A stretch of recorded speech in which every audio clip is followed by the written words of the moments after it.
welcome back to my channel. If you're new, my name is Alexis. I'm glad you're here. So as you can see, I have a different background if you're used to my videos. I got a new vanity mirror and the lighting is so good, so I was like, I might have to start filming in my bedroom, but we'll see. Also, I'm wearing my scrubs because I have to go to work in about like an hour or so, but I figured I'd just make a video before I go to work. And today we're going to be talking about what it's really like to be a NICU nurse. So my last nursing video was about basically my typical shift as a NICU nurse, and now we're going to go into a little bit more detail about other things about the job. And I kind of have a lot to cover. I'll try to not make the video too long, but I brought out my tablet just in case I forget something. So we're going to go ahead and get started. So first, I do want to talk about a misconception of the job. I think when a lot of people hear NICU, they just immediately think babies, and they kind of forget that the NICU is an ICU, even though ICU is in the term NICU. So because it's an ICU, it is very serious. We see critical patients, and it can be very busy. Things can change like that, so you kind of just never know what to expect. And so basically, if you are interested in becoming a NICU nurse because you just want to like stare at cute babies and play with them and rock them all day, hate to burst your bubble, but that's not what we do. If you just want to play with little babies all day, you should probably work at a daycare. The NICU is a lot more than that, and actually as a NICU nurse, it's very rare that we just get to sit and hold a baby for quite some time. A lot of our babies can't even be held, so yeah, that's not really what we do. So let's talk about the types of patients that we see in the NICU.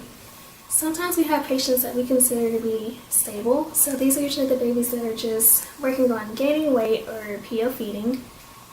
They don't really have anything too serious going on.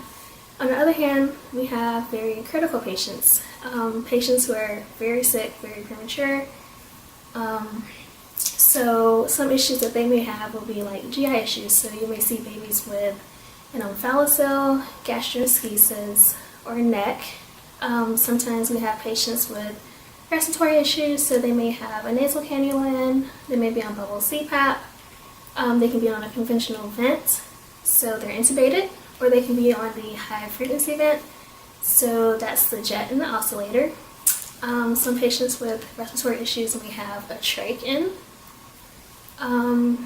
Let's see what else. We may have patients who need help with their feeds. So some patients may be in PO and not eating at all. Some may have an OG tube in, an NG tube, or a G tube, and they're getting feed with a pump. Sometimes we have patients with skin issues. So a lot of babies may be jaundiced when they're born. So they have high bilirubin levels and they're under phototherapy lights. Also, skin issues may be like rashes, or patient may have a teratoma. They may have just birth deformities like an extra digit on their finger. Maybe they were born without an eye. There can be a lot of different issues that we see.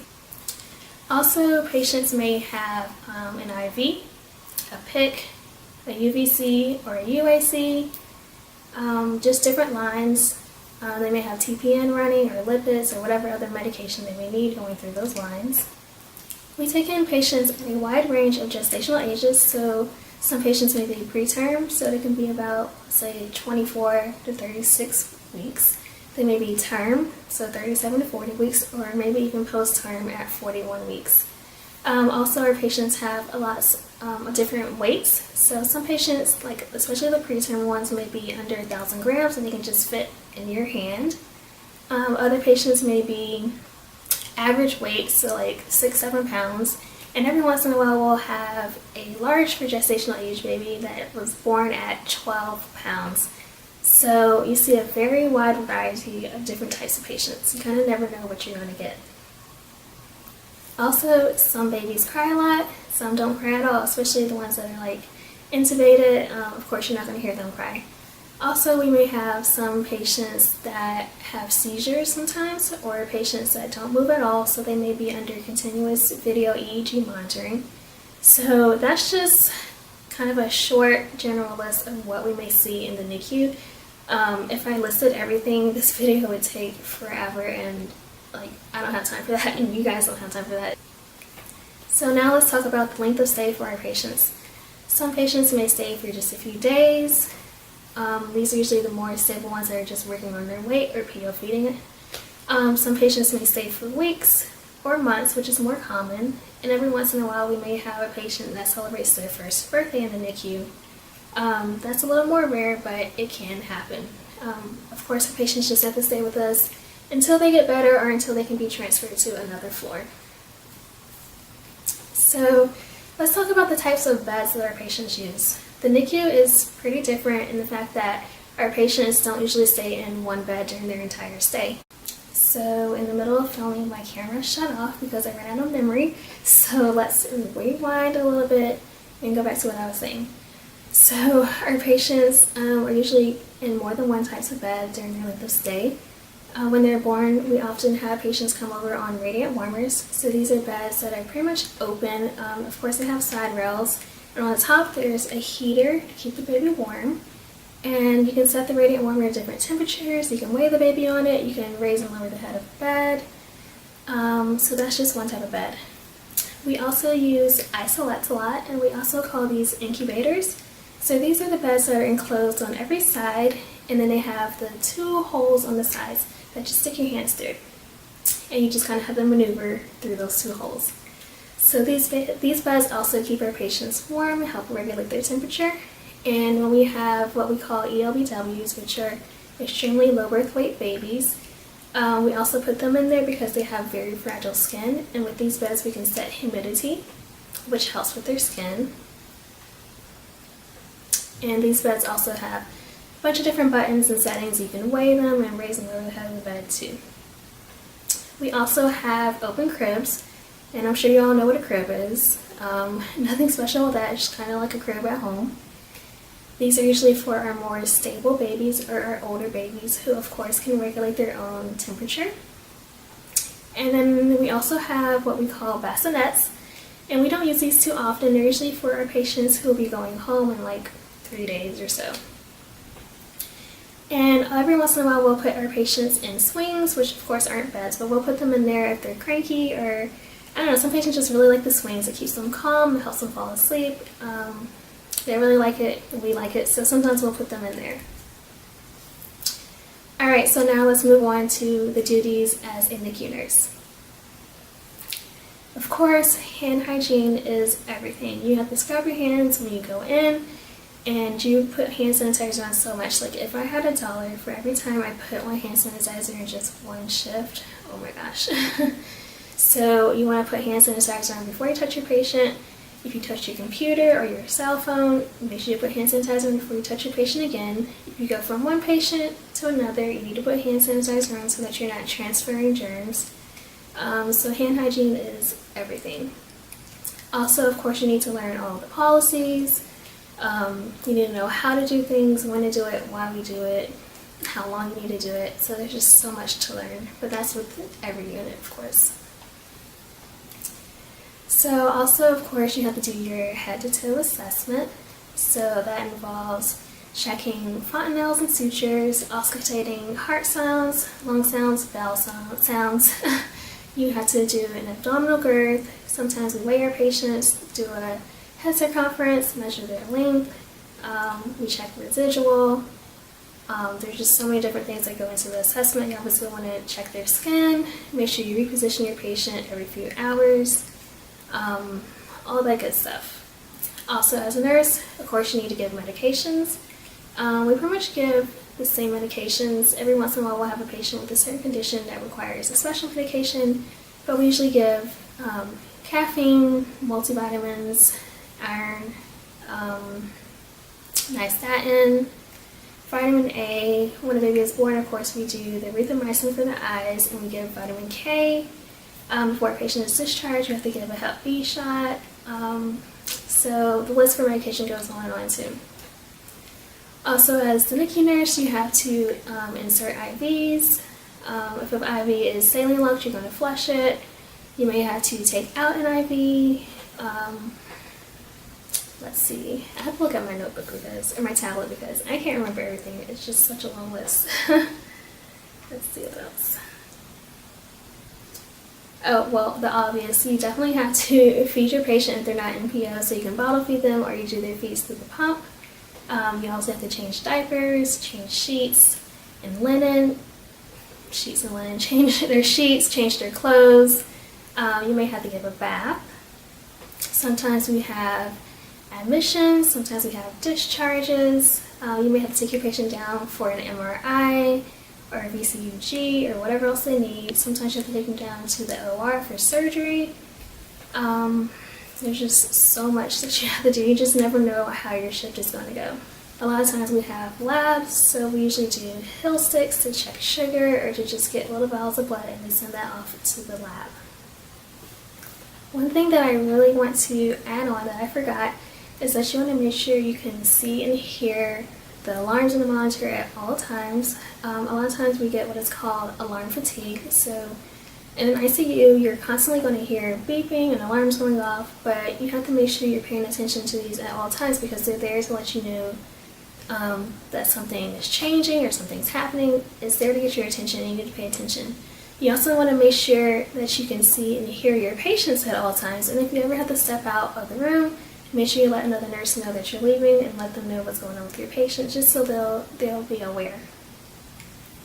Also, make sure you always do your emergency checks. You want to make sure your patient's neopop is working so they have oxygen and that they have suction always working. Make sure their rails are up so that they can't fall out of bed, of course. You don't want that to happen. Make sure their beds are locked so it's not rolling everywhere. Just be very careful at all times. Another job that you have as a nurse, unfortunately, is to do end-of-life care. Sometimes you have to withdraw care from your patient and get ready to, unfortunately, take them to the morgue. So that's sad. Thankfully, I haven't had to do that yet, but I have seen some of my coworkers do that, and it's just an unfortunate part of being a nurse. Sometimes it happens, and it can be really hard. So as a nurse, make sure you're also taking care of yourself. We often get attached to our patients because, like I said, the length of stay can be very long for some of our patients. They may be here for months, and if a patient happens to pass that you've gotten, attached to, it can be hard on yourself. So make sure you are taking care of yourself and you're learning how to cope with the loss. In addition to you coping, of course, you want to help the family members who are there coping with their loss also. Another important thing that you have to do as a nurse is to both comfort and educate parents.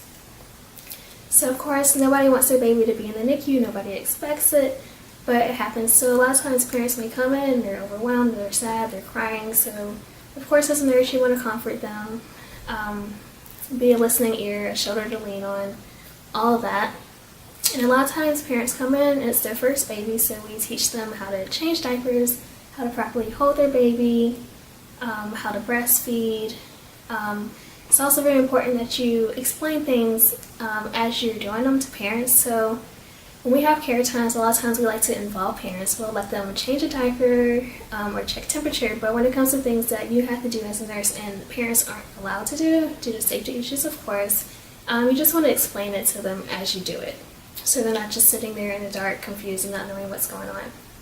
Also, you want to explain what's on the monitor, so you'll be like, oh, this number is the heart rate, this one is the respiratory rate, or this is the blood pressure, or we want this number to be between 1 and whatever.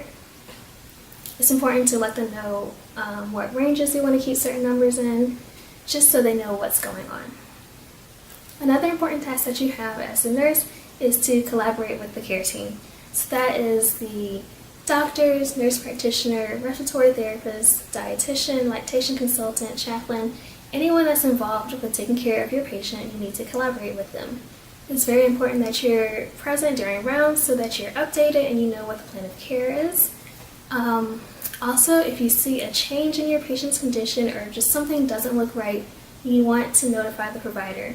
As a nurse on any unit, you want to advocate for your patients, but I feel like this is especially important in the NICU because obviously our patients can't talk. So your patient is going to be like, hey, nurse, look at my belly. It's really tight. It's gotten bigger. It looks blue now. Please go get the provider. That is your job as a nurse, to check the abdominal girth, and if you see it's gone up by like 2 or 3 centimeters, you want to go let the provider know. If you check the residual and it's a weird color, something just doesn't look right, let the provider know. That's very, very important. And of course, you want to chart everything. Your day can get busy and you may end up staying late to chart. You may end up working a 13-hour shift, but you have to document everything, because every nurse knows that if it wasn't documented, it didn't happen. So you want to cover your butt and make sure you document everything. So I think that's pretty much everything I wanted to cover. Of course, with any job, being a NICU nurse, you're going to have ups and downs. Some days you're going to be like, wow, that was a really hard shift. I can't believe that happened. I was overwhelmed. Other days you're going to leave and you're going to be like, oh, I had such a great shift. I just love my job. So you just never know what to expect. I hope I covered the most important and common points. I think I did. But of course, if you have any questions, feel free to leave it in the comments and I will answer them. If you found this video to be helpful, make sure you give it a thumbs up. And also don't forget to subscribe if you are new. Also, if you're looking to be in the NICU one day, I say go for it. I love my job. I think it's like one of the greatest jobs ever. So continue to do your research, study hard, and if you want to be in the NICU, you can do it. You can do it. I believe in you. So I have to finish getting ready for work. And as I always say, I hope you all have a lovely day. Bye.